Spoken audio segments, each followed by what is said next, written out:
கணபதி என்றிட கலங்கும் வல்வினை, கணபதி என்றிட காலனும் கைத்தழும், கணபதி என்றிட கருமம் ஆதலால் கணபதி என்றிட கருமம் இல்லை. அனைவருக்கும் வணக்கம். சிவ அனுகிரகம் அனைவருக்கும் சித்திக்கட்டும். இன்று நாம் பார்க்க போகிற பதிவு உத்திராட நட்சத்திரம் பற்றிய பதிவு. இந்த நட்சத்திரத்தோட வேதகால கேரக்டர்ஸ் மற்றும் இந்த நட்சத்திரத்துக்கான சாதகதாரி பரிகாரங்கள், கர்மவினை நீக்கும் பரிகாரங்கள் போன்றவற்றை இந்த பதிவுல நம்ம பார்க்க போகிறோம். இந்த நட்சத்திரத்தை பிறந்த வேலைக்கார கேரக்டர் முழுமுதற் கடவுளாகிய கணபதி மற்றும் மங்களனாகிய செவ்வாய் பகவான். அரச மரத்தடி கணபதியோட வரலாறு மற்றும் ஆட்டுவரம் பற்றி நம்ம தெரிந்து கொள்ள வேண்டியது. ஸோ இந்த நட்சத்திரத்தில் பிறந்த 2 பேரோட கேரக்டர்ஸ் பத்தியும் கொஞ்சம் சின்னதா பார்த்துட்டு நம்ம இந்த நட்சத்திரத்தை பற்றி பார்ப்போம். இந்த நட்சத்திரத்தை மற்ற பரிகார விதைகளை பற்றி பார்த்துருவோம். இந்த உத்திராடம் நட்சத்திரம் சூரிய பகவானுக்குரிய நட்சத்திரம். சூரிய பகவானுடைய உறுப்பே தலைதான். லக்னத்துல உச்சமடைகிறார். இவர் தலையை குறிக்கக்கூடிய ஒரு கிரகம். ஏற்பட்ட சூரிய பகவானோட ஆத்மகாரகன் மற்றும் தலைக்கு அவர் தான் காரகன். இந்த தலை போன வரலாறு, விநாயகரோட தலை போன கதை எல்லாருக்குமே தெரியும். பார்வதி தேவி ஒரு முறை கைலாயத்துல முருகப்பெருமான பிரிந்த சோகத்திலே முருகப்பெருமான் குருகுலத்தில் கல்வி கட்ட சோகன்ற காலத்திலே யாருமே இல்லாத ஒரு, அதாவது தானும் கணவர், இவர் எப்ப பார்த்தாலும் போய் உட்காந்துரு டப்புன்னு கையை தூக்கி சித்த முதிரையில வச்சுட்டு உட்கார்ந்துருவாரு. ஸோ அப்படி இருக்கிற ஒரு சுச்சுவேஷன்ல இவங்களுக்கு பார்வதி தாயார் புத்திர சோகத்தினால் அவஸ்தைப்பட ஒரு நாள் குளிக்க சென்று இருக்கும் போது இதே சோகத்துல இவங்க தான் தேய்த்து கொண்டு வைத்திருக்க சந்தனத்தை எடுத்து ஒரு சின்ன பொம்மையா செய்யறாங்க. அழகான ஒரு சின்ன பொம்மையா செய்ய அது ஆதிசக்தியின் கைப்பட்டதால் அந்த பொம்மையானது உருப்பெறுகிறது. அப்படிப்பட்ட உருப்பெற்ற பொம்மைக்கு வந்தோடனே அவங்க தன்னோட சக்தி தண்டத்தை அந்த குழந்தைகிட்ட கொடுத்து, அப்பா நான் குளிக்க போறேன், அந்த குழந்தைய பலவாறாக கொஞ்சி அந்த குழந்தையை உச்சி முகந்து தன் குழந்தையாக பாவித்து, ஏன்னா அவங்களால உருவாக்கப்பட்டது அது நேச்சுரல். ஏன்னா அவங்களுக்கு கர்ப்பம் தாங்கிற பாக்கியம் கிடையாது. இந்த லோகத்துல இருக்கிற அனைவருமே அவர்களுடைய மகன் என்பதால் அந்த தாய்க்கு கர்ப்பம் தாங்கிற ஒரு இது கிடையாது. அந்த சாபம் ரதி தேவியால கொடுக்கப்பட்ட ஒரு சாபம். மன்மதரை எரித்த கதையில ரதி தேவியால கொடுக்கப்பட்ட சாபம். மிருகசீர்ஷ நட்சத்திரத்துல பார்த்துருக்கோம், நம்ம தெளிவா பார்த்துருக்கோம் இந்த சாபத்தினை பத்தின ஒரு இதை. ஸோ அப்படி இருக்கப்பட்ட ஒரு சுச்சுவேஷன்ல இவங்களுக்கு அந்த பிறந்த குழந்தைய பலவாறாக உச்சி முகர்ந்து, நான் குளிக்க போறேன்ப்பா, நான் யாரும் வராம பாத்துக்கோ அப்படின்னு சொல்லிட்டு ஒரு குழந்தைகிட்ட விளையாட்டா சொல்லியிருக்காங்க. அந்த குழந்தை அதை ரொம்ப சீரியஸா எடுத்து, நல்ல சுட்டி குழந்தை, சின்ன குழந்தை, இளங்கன்று பயமறியாது என்பது போல அந்த நேரத்திலே தலைவருக்கு ஏதோ அர்ஜென்ட் அப்படின்னு சொல்லிட்டு தேவியை பார்க்க அவர் கைலாசிலிருந்து வர இந்த தேவியோ இங்க குளிச்சுட்டு இருக்காங்க. அப்படிப்பட்ட ஒரு சுச்சுவேஷன்ல இந்த குழந்தை சக்தி தந்தோட நின்று இவரை, நீ யாரு, நீ உள்ள போக கூடாதுன்றாரு. இவரு நான் தான் அந்த பார்வதி தேவியோட கணவன் சொல்லியிருந்தா கூட மேபி சுச்சுவேஷன் மாதிரி இருக்கும். அவரும் அதுவும் சொல்லாம நான் அவங்கள பார்க்கணுன்ற மாதிரி சொல்ல, என்னுடைய வேலையை நான் பார்க்கறது அது குழந்தைக்கு சரியா புரியல. ஸோ அப்படி இருக்கப்பட்ட சுச்சுவேஷன்ல இவர் சிவனார் கடுப்பாயி நேரத்திலையும் போயிட்டு தன்னை கணங்களை அனுப்பி அந்த பையனை அப்புறப்படுத்துங்கன்னு சொல்ல, கணங்கள் இவரோட பேச்சுவார்த்தை நடத்தி பாக்குறாங்க. முடியல, யுத்தம் செய்யறாங்க. அடி துவம்சம் பண்றாரு பிள்ளையார் எல்லாரையும். சக்தி தண்டத்தை வச்சு நந்தி இந்தியெல்லாம் அடிச்சு விரட்டி ஓட விடுறாரு. ஸோ அப்படிப்பட்ட ஒரு சுச்சுவேஷன்ல நேரா இவங்கெல்லாம் சிவகணங்கள் நேரா கைலேயம் பெருமான்கிட்ட அவரை துதித்து, இந்த மாதிரி இந்த பையனை எங்களால எதுவும் பண்ண முடியலன்னு ஒண்ணு. இறைவன் நேரா தன்னுடைய சூலாயுதத்தால அந்த குழந்தையின் தலையை கொய்து விடுகிறார். அப்ப பார்வதி இந்த குழந்தை தலைவேறு உடல் வேறாக கிடப்பதை பார்த்து பதறி போறாங்க. அந்த அம்மா, எனக்கு இந்த புத்திர சோகத்துக்கு விழிவே இல்லையா, என்னை ஏன் இப்படி பாடாப்படுத்துறீங்க? அவங்க அதாவது கடவுள்களே ரொம்ப பாவமான கடவுள்ன்றது பார்வதி தேவி. அந்த அளவுக்கு அவங்க காதல்லையும் கஷ்டப்பட்டிருக்காங்க. நம்மால் போட்டு பருத்து எடுத்துருவாரு ஒவ்வொரு விஷயத்துக்கும். ஸோ அப்படிப்பட்ட ஒரு சுச்சுவேஷன்ல இந்த அம்மா கதறி போய் தன்னால முடியாம காலியா அவதாரம் எடுத்துடுறாங்க. நான் என் புள்ள உயிரோட வரலன்னா அந்த சராசத்தை நான் காலி பண்றேன், யாராலும் என்ன எதுவும் பண்ண முடியாது. அவங்க ஆதிசக்தி ரூபாய் எடுத்தா சிவனால கூட எதுவும் செய்ய முடியாது. அப்படிப்பட்ட சுச்சுவேஷன்ல தேவர்கள் பயந்து பிரம்மன், விஷ்ணு மற்றவர்கள்லாம் ஓடி வந்து இருங்க ஏதாவது பண்ணலான்றப்ப இந்த குழந்தைக்கு டைரக்டா உயிர் கொடுக்க முடியாது, அது இயற்கைக்கு மாறானது. அப்படி இருக்கிற ஒரு சுச்சுவேஷன்ல வடக்க பார்த்து தலை வைத்து படுத்திருக்கக்கூடிய உயிரை இந்த சிவனார் வந்து விஷ்ணுவை பார்த்து சொல்றார், வடக்க பார்த்து தலை வைத்திருக்கக்கூடிய ஒரு உயிரை நீ போய் எந்த உயிர் நீ போ இங்கிருந்து நேரா வடக்கு திசையை பார்த்து போ, எந்த உயிருக்கு அடக்க பார்த்து தலையை வைத்துக் கொண்டு படுத்திருக்கிறதோ அதோட தலையை எடுத்துட்டு வந்துரு அப்படின்றாரு. சோ இவர் தேடி நாராயணனும் இந்திரனும் அந்த சைடு போய் பாக்குறாங்க. ஒரு யானை இருக்கு, அந்த யானையோட தலையை சக்கரத்தால் வெட்டி இவர் எடுத்துக்கொண்டு வர பிரம்மன் அந்த தலையையும் அந்த உடம்பையும் இணைத்து தன் கமண்டத்தில் உள்ள நீரினால் அதற்கு உயிர் கொடுக்க விநாயக பெருமான் ஆகிய கணேசர் உருவெடுக்கிறார். யானை தொழில் அதாவது சீத கிளம்ப செந்தாமரைப்பும் பாதச்செலும்பு பழைசை பாடும் பொன்னிறஞ்சான பூந்திகள் அடைவுங்கிற விநாயகர் அகவல்ல சொல்ற அப்படியே ஒரு உவமைக்கு ஏற்ப தொந்தியும் தொப்பையுமா உருவெடுக்கிறார். இவரோட வாழ்க்கையில இவருடைய வாகனமானது மூன்று. அதுக்கு பின்னாடி ஒரு சுவாரஸ்யமான கதை இருக்கு. அதாவது மூஷிகாசுரன் என்று சொல்லக்கூடிய ஒரு அசுரன், ரொம்ப வேடிக்கையான அசுரன். வேடிக்கைன்னா என்னன்னா, தேவர்களை வந்து பாடாய்படுத்தி கொண்டிருக்கிறார். ஒரு நாள் கைலாசத்திலிருந்து விநாயகர் காட்டுக்குள்ள செல்ல இவர்கிட்ட மாட்டிக்கொள்ள இந்த அசுரனை வந்து ஜெயிக்க முடியாமல் அவர் செதறி போய் மாயத்தினால பல விளையாட்டுகள் செய்து விநாயகர்கிட்ட தப்பிக்க, அப்படி இருக்கிற ஒரு சுச்சுவேஷன்ல அவர் தன்னுடைய அங்குசத்தால் அவனை அடக்கி, அங்குசம் பாசாங்குசம் இரண்டும் விநாயகரோட ஆயுதங்கள், அங்குசத்தால் தான் அவனை அடக்கி உனக்கு அவனுடைய திறமையை பார்த்து வியந்து உனக்கு என்ன வரம் வேண்டும் என்று கேட்க, முழு முதற் கடவுளாகிய உங்களுடைய வாகனமாக வேண்டும் என்று சொல்ல, இவர்கள் வந்து தன்னுடைய முக்கியத்துவத்திற்காக எந்த வேணாலும் இந்த நட்சத்திரக்காரர்கள் செய்யக்கூடியவர். அதாவது திரிபுரா சம்ஹாரம் என்று சொல்லக்கூடிய ஒரு சம்ஹாரத்துக்கு இறைவன் கிளம்புறார். 3 அசுரர்கள், வனமாலி சுமாலி அப்படின்னு சொல்லக்கூடிய ஒரு 3 அசுரர்கள் தங்கம் வெள்ளி மற்றும் இரும்பினால் 3 கோட்டைகள் கட்டி, அந்த கோட்டைகள்ல அந்த கோட்டைகள் 3 ஒரே நேர்கோட்டுல சந்திக்கிறப்பதான் அவங்களை கொல்ல முடியும். சோ இவர் கிளம்புறாரு, தலைவர் கிளம்புறாரு. அவருக்கு வந்து நான் வரேன், விஷ்ணு வந்து அம்பா வராரு, இவர் வந்து பிரம்மா வந்து வில்லா வராருன்ற மாதிரி ஒவ்வொரு தேவர்களும் ஒரு தேர் வந்து வருணனோட தேரு, சக்கரம் வந்து இந்திரன் ஆகிறான், குதிரைகள் வந்து சூரிய பகவானோட குதிரைகளை கொடுக்குறாரு. அப்படிப்பட்ட ஒரு எல்லா தேவர்களும் அவருக்கு பின்னாடி இருக்க அவரும் கிளம்பிடுறாரு. கிளம்புனா டவால்னு அச்சு முடியுது. என்னடா அச்சு முடியலன்றது சிவனார் வந்து தான் கொடுத்த வரமே தமக்கு டேஞ்சர் ஆச்சுன்னு சொல்லி பிள்ளையார பாக்குறாரு. அவர் சத்தம் போடாம ஓரமா உட்காந்துருக்காரு. சோ சிவபெருமான் சென்று விநாயகரை வணங்கி விட்டு செல்ல திரிபுரா சம்ஹாரம் நிலைமை முடிந்தது.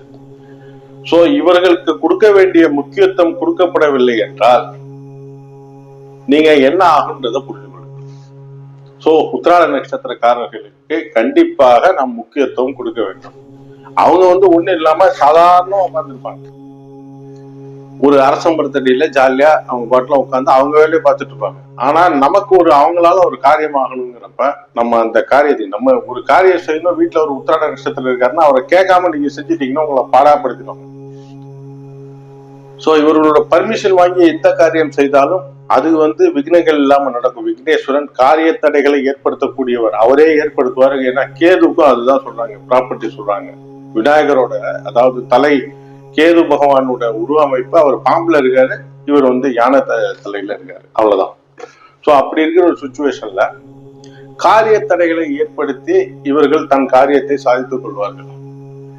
அதே போல இவர்களுக்கு பேழை வேறும் பெரும்பாலக்கூடும் என்று சொல்லக்கூடிய வகையில இவர்கள் பெருவயிறு உணவு. ஒரு முறை குபேரன் வந்து இவர் வந்து முழுமுதற் கடவுளா இறைவனார் வரம் கொடுத்த சமயத்துல, ஒரு விநாயகர் சதுர்த்தி சமயத்துல சப்த ரிஷிமார்களும் இவரை வந்து எங்கள் ஆசிரமத்துக்கு வந்து நீங்கள் உணவு உண்ண வேண்டும் என்று வேண்டி நிற்க, குபேரன் வந்து தலகணம் புரியாம வந்து நீங்க வந்து அழகாபுரிதான் வரணும், நான் குபேரன், என் இடத்துக்கு தான் நீங்க வரணும், செல்வத்தோட காவலே நான் தான், நீங்க என் இடத்துக்கு தான் வரணும்னு சொல்ல, ரிஷிகளை பார்த்து விட்டு இவர் சரி உங்க இடத்துக்கே வரேன்னு சொல்லிட்டு அங்க போய் பசிக்குதுன்னு சொல்லி டோட்டல் அழகாபுரி பட்டணத்தையே சாப்பிட்டுட்டு இன்னும் பசி அடங்கலன்னு சொல்லி அங்க உள்ள உணவுப் பொருளுக்காக அந்த பட்டணமே அவர் வயிற்றுக்குள்ள போயிடுச்சு. குபேரன் செதறி ஓடுறான், கடைசியா ஒன்னே முழுகிறான். அப்பதான் பசி அடங்குன்னு அவனை தொத்துறாரு. அப்படி இருக்கிற சுச்சுவேஷன்ல சிவபெருமான்கிட்ட போக, சிவபெருமான் வந்து அந்த ரிஷிகளை போய் நீ வணங்குன்னு சொல்ல, அந்த ரிஷிகளை வணங்கி நிற்க விநாயகர் பெருமான் அவனை மன்னித்து அருள்கிறார். சோ இந்த நட்சத்திரக்காரர்களுக்கு குபேரனே கட்டுப்பட்டவன். இந்த நட்சத்திரத்தின் முன்னோடியான விநாயகரின் புராணம் அதே தான் சொல்கிறது.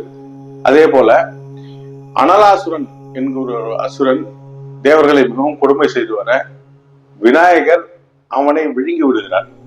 அனலாசுரன் என்று சொல்லக்கூடிய ஒரு அசுரன் அவனை எங்க இருந்தாலும் அப்படியே நெருப்பு போல கொதிச்சு அந்த இடத்தையே சுட்டரிக்கக்கூடிய சூரியன் 1000 சூரியன்களின் பிரகாசத்தை கொண்ட வரத்தை பிரம்மாவிலிருந்து பெற்றவர். அவனை வந்து என்ன பண்ணிடுறாரு, அவனை சாகடிக்க முடியல, அவனை விழுங்கிடுறாரு. வயிற்றுக்குள்ள போயிட்டு அவன் உயிரோட வந்து எரிக்கிறான், இந்த விநாயகரை எரிக்கிறான். ஒரே வழி அவனை ஜீரணம் பண்ணணும். ஜீரணம் பண்றதுக்கு என்ன பண்றது அப்படின்ற பாக்குறப்ப அவங்க தண்ணி கொடுத்து பாக்குறாங்க. அவங்க ஏரியை தொட்டாலே ஏரி அந்த வெப்பத்தின் காரணமாக ஏரி இதுவாயிடுது. அவரை கொண்டு தண்ணி ஊத்தி பாக்குறாங்க, ஒண்ணுமே பண்ண முடியல. தேவர்கள் எல்லாம் திகைத்து போய் நிற்க பரத்வாஜ முனிவர் வந்து அருகம்புல்லை அளித்து அவரை சாந்தப்படுத்துகிறார். சோ அருகம்புல் அர்ச்சனை மற்றும் அருகம்புல்லால் விநாயகருக்கு மாலை கட்டி போடுவது இந்த நட்சத்திரக்காரர்களின் நோய்களை தீர்க்க வல்ல ஒரு பரிகார வழிமுறையாகும். உங்களுக்கு அருகம்புல் ஒரு இன்றியமையா மருந்து. இதை நீங்க டெஸ்ட் பண்ணி பார்த்துட்டு நீங்க கமெண்ட்ஸ்லயும் போடுங்க. உங்களோட வியாதி ஏதாவது ஒரு சின்ன அவஸ்தையால 90% உங்களுக்கு மண்டையில ப்ராப்ளம் இருக்கும், வயிற்றுல ப்ராப்ளம் இருக்கும். இது வந்து நான் சொல்றது நட்சத்திர பலன்கள் 30%, கட்ட பலன்கள் 30%, கிரக பலன்கள் 30%, 10% தெய்வ. இதுதான் ஜாதகம். ஓகே. ஸோ 30% கண்டிப்பா 30% சதவீதக்காரர்களுக்கு இந்த பிரச்சனைகள் இருக்கும். அப்படிப்பட்டவர்கள் அருகம்புல் மாலை விநாயகருக்கு தொடர்ந்து செவ்வாய்க்கிழமைகளில் இவர்கள் செய்து வர இவர்கள் நோய்களில் இருந்து விடுதலை பெறுவார்கள். இது அங்காரக புராணத்துல ரத்த சம்பந்தப்பட்ட வியாதியும் சொல்லியிருக்கு. 2 பேர், அங்காரகனும் இந்த நட்சத்திரத்தில் பிறந்தவரே, உத்திராட நட்சத்திரத்தில் பிறந்தவரே, விநாயகரும் இந்த நட்சத்திரத்தில் பிறந்தவர். ஸோ அனலாசுரன், கஜமுகாசுரன், அடுத்தது கஜமுகாசுரன். இதனாலதான் அவர் கணபதியின் பெயர் பெற்றாரு. கஜமுகாசுரனை கொல்ல ஒரு தந்தத்தை உடைத்து, அதாவது இருவேறு சிந்தனையை ஒரு ஏகமுகமாக கொண்டு செல்வதற்காக ஒரு தந்தத்தை உடைத்து ஏகாட்சரமாக அதாவது ஒரு சிந்தனையை குவிக்க வேண்டும் என்பதற்காக தன் ஒரு தந்தத்தை உடைத்து ஏக சிந்தனைக்காக உடைத்து அந்த கஜமுகாசுரனை ஒரு தந்தத்தால் குத்தி கொள்கிறார். சோ இதை போல பல அசுர சம்ஹாரங்கள் செய்தாலும் நம்ம முருகன் கதை எல்லாருக்குமே தெரியும், பழனிமலை கதை எல்லாருமே தெரியும்.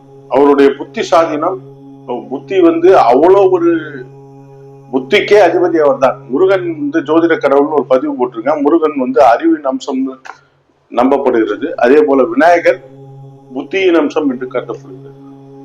புத்தி இல்லாம ஏதாவது நடக்குமா? இவர்களோட மிச்ச பாலிடிக்ஸ்ல இவங்களை நீங்க பகச்சினீங்கன்னா, உங்க ஆபீஸ்ல ஒரு உத்திராட நட்சத்திரம் இருந்ததுன்னா அவரை பகச்சினீங்கன்னா அவர் என்ன சுச்சுவேஷன்ல எல்லாம் இருக்கு, உங்களை எங்க வச்சு கரெக்டா உங்களுக்கு செக் வைக்கணும்னு அவருக்கு தெரியும். அந்த அளவுக்கு திறமை வாய்ந்தவர்கள். அவர்கள் வந்து நம்ம உத்திராட நட்சத்திரத்தை ஜஸ்ட் லைக் தட் நம்ம எடுத்துக்க முடியாது. ஏன்னா அவங்களுக்கு கொடுக்க வேண்டிய மரியாதையை கொடுத்துட்டு அவங்கள ஓரமா உட்காந்துருப்பான்னு சொல்லி உட்கார்ந்த கூட அவங்க பாட்டுல உட்காந்துருப்பாங்க. ஆனா அந்த அவங்களை மீறி ஒரு செயல் செய்யறோம் அப்படின்னு தெரிஞ்சதுன்னா உத்திராட நட்சத்திரக்காரர்களால் தாங்க முடியாது. இவர்கள் எளிமையானவர்கள், பணம் இதுக்கு குறைவில்லை, ஆனால் வாயை கட்ட வேண்டும்.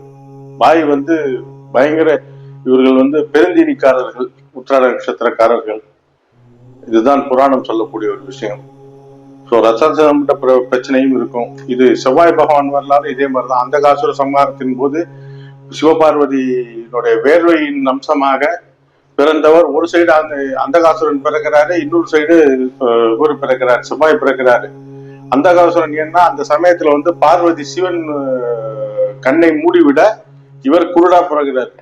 செவ்வாய் பகவான் கரடா பிறகுறாரு. அவர் மகாவிஷ்ணுவால் பூதேவியிட்ட ஒப்படைக்கிறாரு. பாரத்வாஜ முனிவர்கிட்ட கல்வி கற்பதா ஒரு புராணம். இன்னொரு புராணம் பாரத்வாஜ முனிவருக்கும் ஒரு தேவகன்னிகைக்கும் பிறந்ததாக சொல்லப்படுகிறது.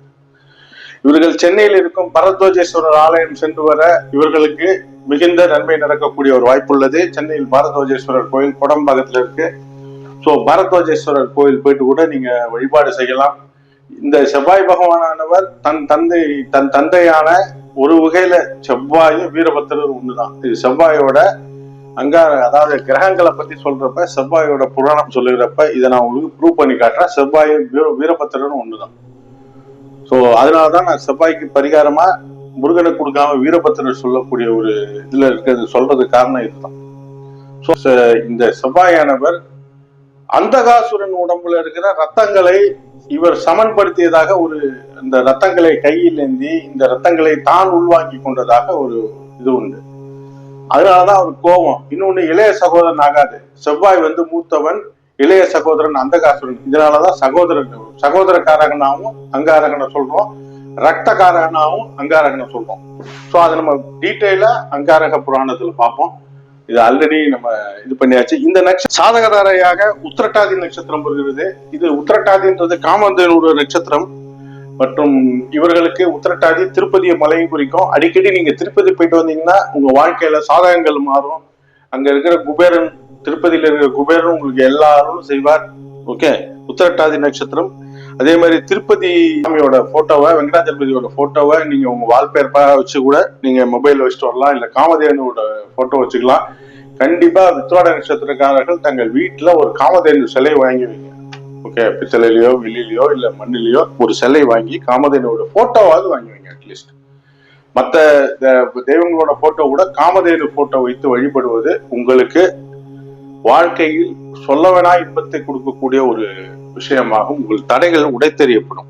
அதே மாதிரி வேப்பமரத்துக்கு மஞ்சள் நீர் ஊட்டுவது போன்றவை இந்த நட்சத்திரக்காரர்களுக்கு மிகுந்த நன்மை அளிக்கக்கூடிய பரிகார முறைகளாகும்.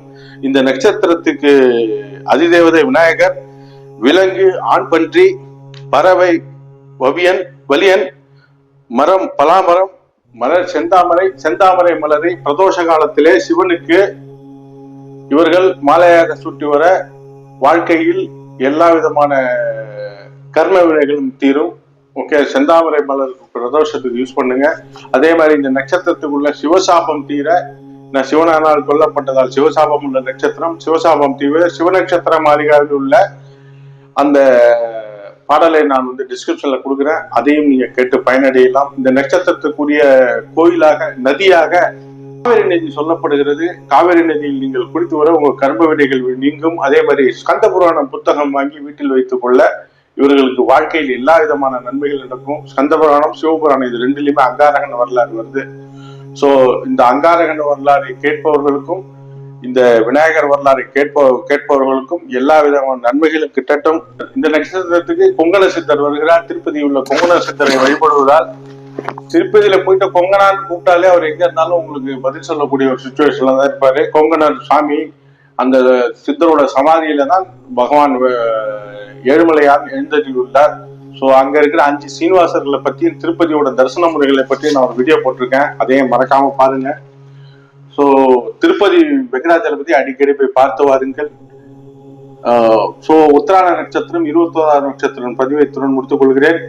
அனைவருக்கும் நன்றி, வணக்கம்.